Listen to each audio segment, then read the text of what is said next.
अस्सलाम वालेकुम। आज 12 दिसंबर है और मंगल का दिन है, जबकि आज से 7 दिन बाद, ठीक 7 दिन के बाद 20 दिसंबर की तारीख, 20 दिसंबर का दिन बहुत ज़्यादा अहमियत इख्तियार कर गया है।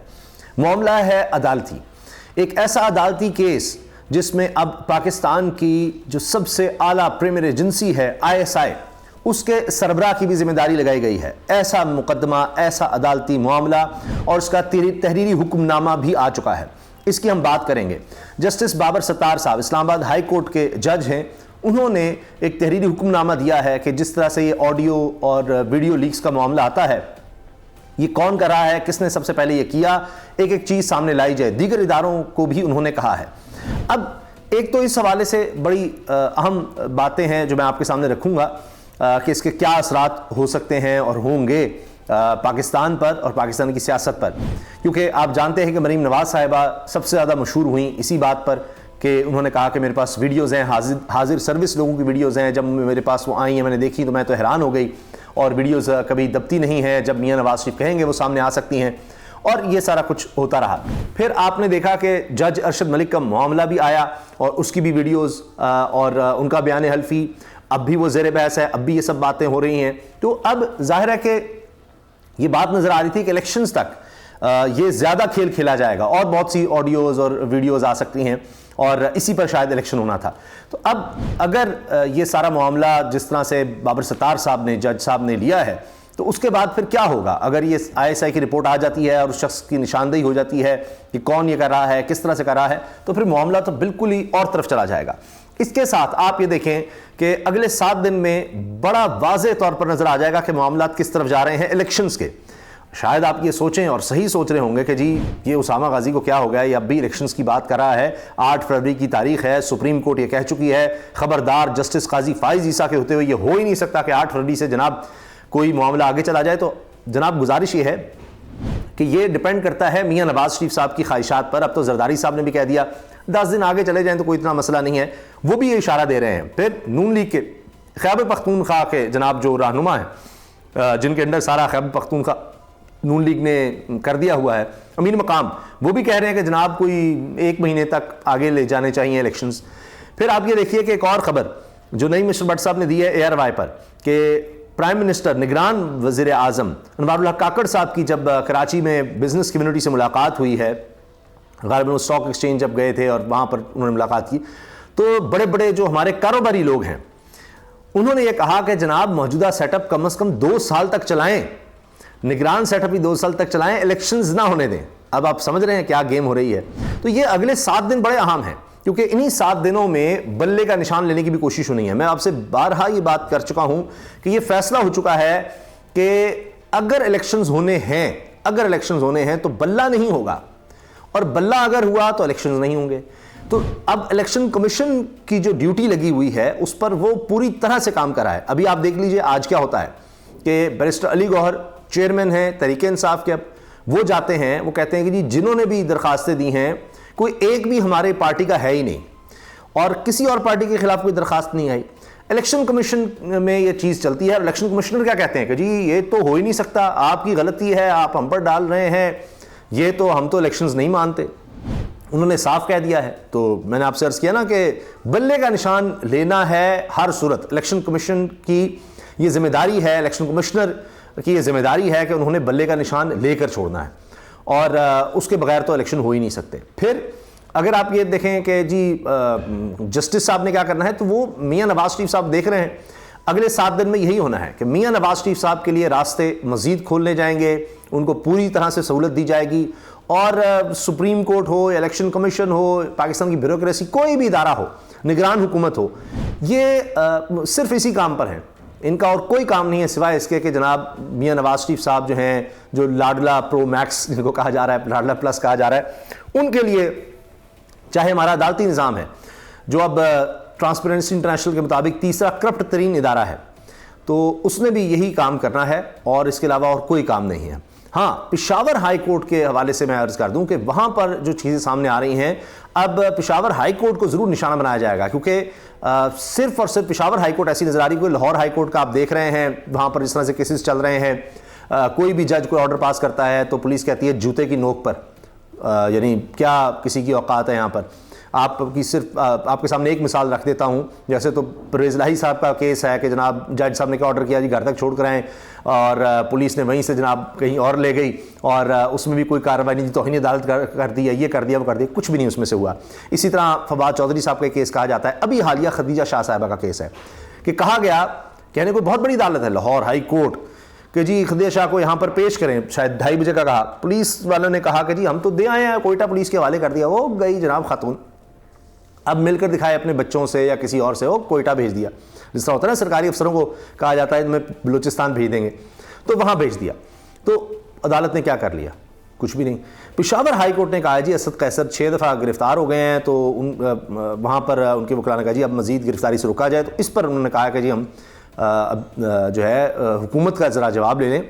तो वहाँ से इस तरह की बातें ज़रूर हो रही हैं पेशावर हाई कोर्ट से। पेशावर हाई कोर्ट ने कहा है कि इलेक्शन कमीशन जो है कोई फैसला ना सुनाए तहरीक इंसाफ के खिलाफ इंट्रा पार्टी इलेक्शंस के हवाले से।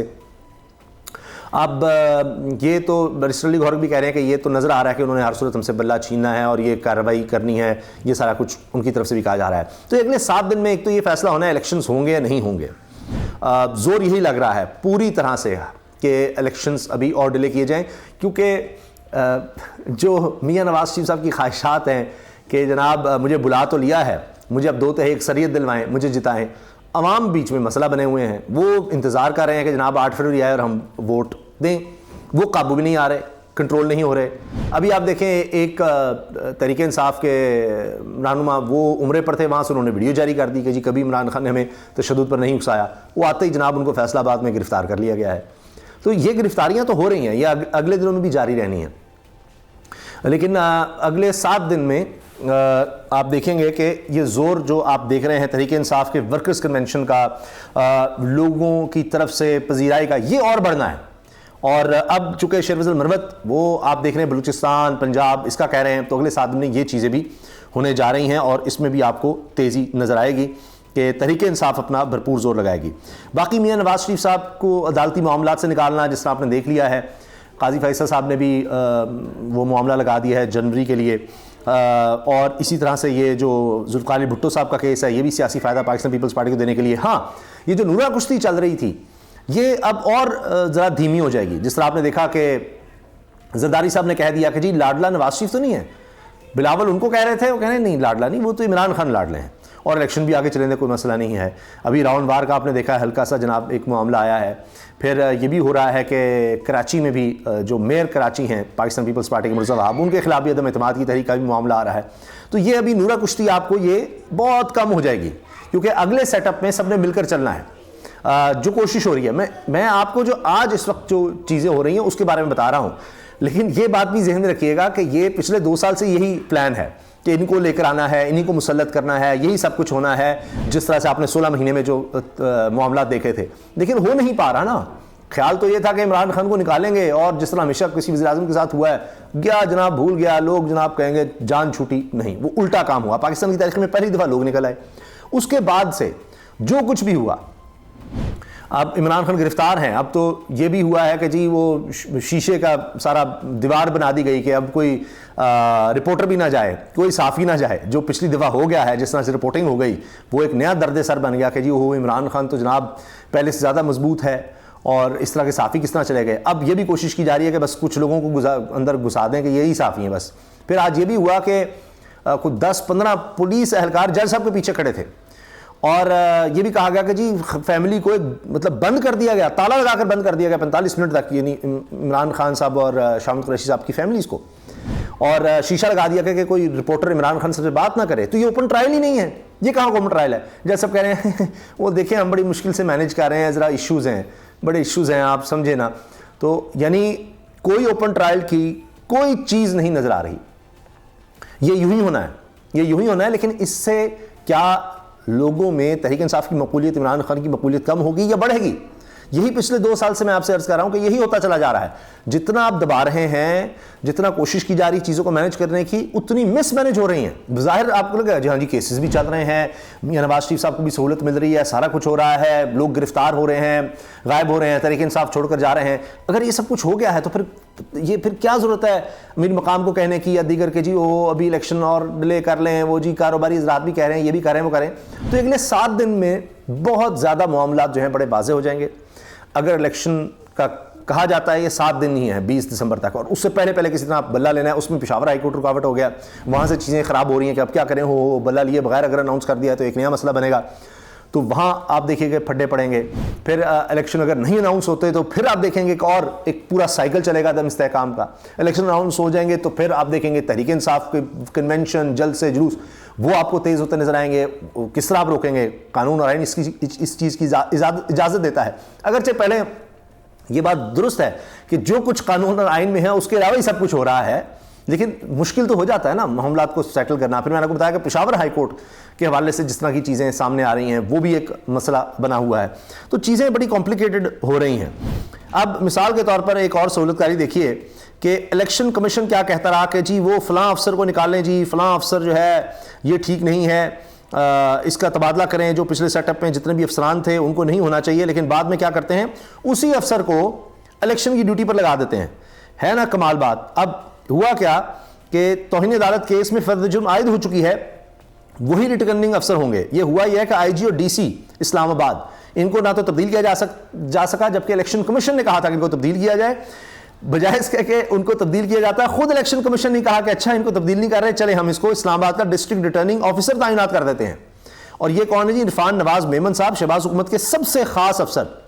ये लाए इसलिए गए थे MPOs लगाओ, ये तहरीक इंसाफ के बंदों को उठाओ, गायब करो, इनकी सियासी IGB तो वहीं के वहीं है। बल्कि उनको खुद इलेक्शन कमीशन जो कह रहा था हाँ जी बड़े इतराज़ात हैं, इनको कहीं और लगाएं, कहने नहीं इनको लगाना नहीं, इनको हम और ज़्यादा अच्छी ड्यूटी दे रहे हैं ताकि फ्री एंड फेयर इलेक्शंस हो सकें। पाकिस्तान की तारीख में इससे ज़्यादा मुतनाज़ा इलेक्शंस आपने नहीं देखे होंगे। जो प्री पोल सारा मामला हो रहा है, जो आगे भी, अभी तो ये आगाज़ है, अभी तो बहुत कुछ होना है, लेकिन हो ये रहा है कि उतनी मुश्किल होती चली जा रही है। कोई कह रहा है 70% पर चली गई जी मकबूलियत तहरीक इंसाफ की, 80% पर चली गई है, अब इसको मैनेज कैसे करें, वही नहीं हो पा रहा। ये इस वक्त जनाब लेटेस्ट है। हाँ, महंगाई आपको अभी और बढ़ती नजर आएगी अगले 7 दिनों में, गैस की कीमतें और बढ़ रही हैं। इसके अलावा जनाब महंगाई का जिन काबू होता नजर नहीं आ रहा। फिर अब 14 दिसंबर तक इंट्रा पार्टी इलेक्शन के जो हेयरिंग थी इलेक्शन कमीशन ने, उसको मुलतवी कर दिया है। और इमरान खान साहब के वकील कह रहे हैं कि जी शामुल कुरैशी, इमरान खान ने कहा अगर मीडिया नहीं होगा, अगर ओपन ट्रायल नहीं होगा तो हम बायकॉट करेंगे प्रोसीडिंग्स का। ये उन्होंने वाज़ेह तौर पर कह दिया है। ये बात इनके वकील ने भी, सलमान सफदर साहब ने भी ये कही है। वो जो मैं साहब कह रहा था, ये हैं जी फैसल खान न्याजी, ये बैतुल्लाह शरीफ में बैठकर हल्फन बयान दे चुके हैं कि मुझे इमरान खान ने या पार्टी लीडरशिप ने कभी तशद्दुद एहतजाज का नहीं कहा, पुरतशद्दुद एहतजाज का नहीं कहा। जब ये उम्रे से वापस आए तो फैसलाबाद एयरपोर्ट पर ही इनको गिरफ्तार कर लिया गया। ये लीजिए खबर। फिर चीख कर लोग रह गए हैं जी कि जब मियां नवाज शरीफ साहब आते हैं, उनके प्रोटोकॉल की गाड़ियां होती हैं, उनके साथ जनाब बड़ी गाड़ियां, वो इस्लामाबाद की ग्रीन बेल्ट है जो कानून की खिलाफवर्जी है वो करते हुए खड़ी हो जाती हैं, लेकिन कोई पूछने वाला नहीं, कोई नहीं। और वहां पर बिल्कुल उससे चंद गज के फासले पर गरीबों के, मोटरसाइकिल वालों के, दीगर लोगों के चालान हो रहे हैं। लेकिन यहाँ वो गाड़ियाँ उन्हीं पुलिस वालों के सामने खड़ी हैं, ऐसी तैसी तुम्हारी कानून क्या है, आइन क्या है। यहाँ जनाब हुक्मरान खानदान है वो आया हुआ है। इसी तरह से आप मामला को आगे चलते देखेंगे। आखिर में मैं आपसे अर्ज़ कर देता हूँ थोड़ी सी तफसील, माजरत वक्त ज़्यादा ले लिया आपका।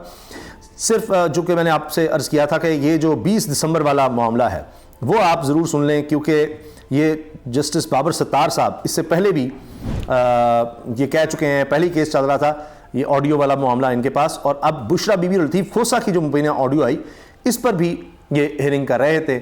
और इन्होंने कहा था कि जनाब 20 दिसंबर तक अब अगली है, तो तब तक रिपोर्ट देंगे कौन इनको टेप करता है, क्या किया जाता है। और इन्होंने जनाब तहरीरी हुक्मनामे में कहा है कि DG पैमरा मीडिया के कोड ऑफ कंडक्ट के साथ अदालत पेश हों, अदालत को बताया जाए कि किस तरह की ऑडियो कौमी मीडिया पर नशर की जा सकती हैं। तहरीरी हुक्मनामे में कहा गया कि DG ISI, FIA और PTA 10 दिन में अपनी रिपोर्ट्स दें। PTA इस अकाउंट को ट्रेस करे जहां सबसे पहले ऑडियो रिलीज हुई। अब ये DG ISI उनको भी कह दिया गया है, इसके अलावा FIA है, PTA है। इस्लामाबाद हाईकोर्ट का कहना है कि दरखास्त और अदालती हुक्मनामा DGISI, PTA, FIA और पैमरा को भिजवाया जाए। ऑडियो लीक्स केस के ज़ेर समाअत होने के दौरान एक और ऑडियो लीक हो जाना परेशान कुन अमर है। ऑडियो लीक्स के अमल से यह तासुर मिलता है कि शायद रियासत के पास लीक्स रोकने की सलाहियत नहीं। अब यानी ऑडियो लीक्स केस के ज़ेर समाअत होने के दौरान एक और ऑडियो लीक हो जाना, यह परेशान कुन अमल है। यह भी तहरीर हुक्मनामे में है। पहले ही केस चल रहे थे और नई चीज़ें सामने आ गई। इस्लामाबाद हाईकोर्ट के तहरीर हुक्मनामे में कहा गया है कि यह भी तासुर मिलता है कि रियासत शहरियों के बुनियादी हुकूक के तहफ़्फ़ुज़ में नाकाम हो रही है। सुप्रीम कोर्ट का फैसला है कि शहरियों के बुनियादी हुकूक की खिलाफ वर्जी होगी तो इसके नताइज भी भुगतना होंगे। ऑडियो लीक्स केस की मजीद समाअत 20 दिसंबर को इस्लामाबाद हाईकोर्ट में होगी।